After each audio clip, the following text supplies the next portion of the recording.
Good morning. I hope everyone is enjoying the beautiful summer weather we're having. Well, let's dive in. I know I hear lots of people say the market looks crazy, and people answer with yes, it is. Well, let's talk about the market with data for a real look at what it's doing.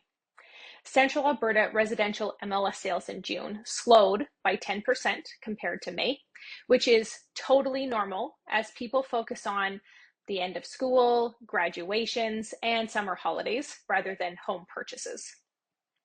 Active listings. We started July with 319 active listings on the market, which is still less than half of what it was 5 years ago. Sales in June, we had 194 sales in June, which is slightly less than last year, but almost 75 houses more than in June 5 years ago.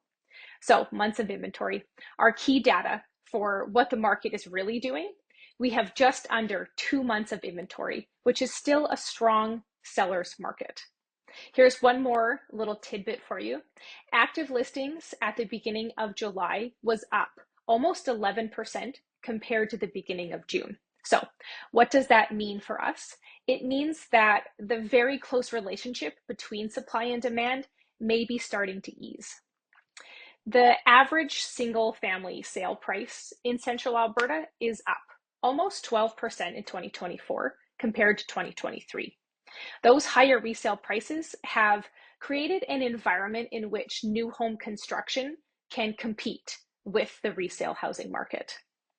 I'm expecting supply to continue to increase over the coming months as builders start to ramp up new home construction.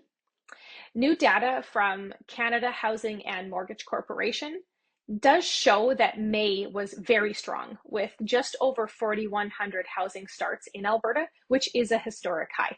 And I went into detail about that in my last video.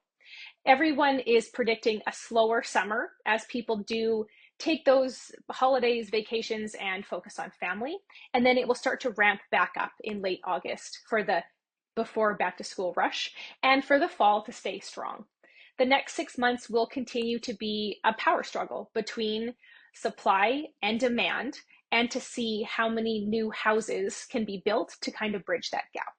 So stay tuned as we dissect the market every Monday.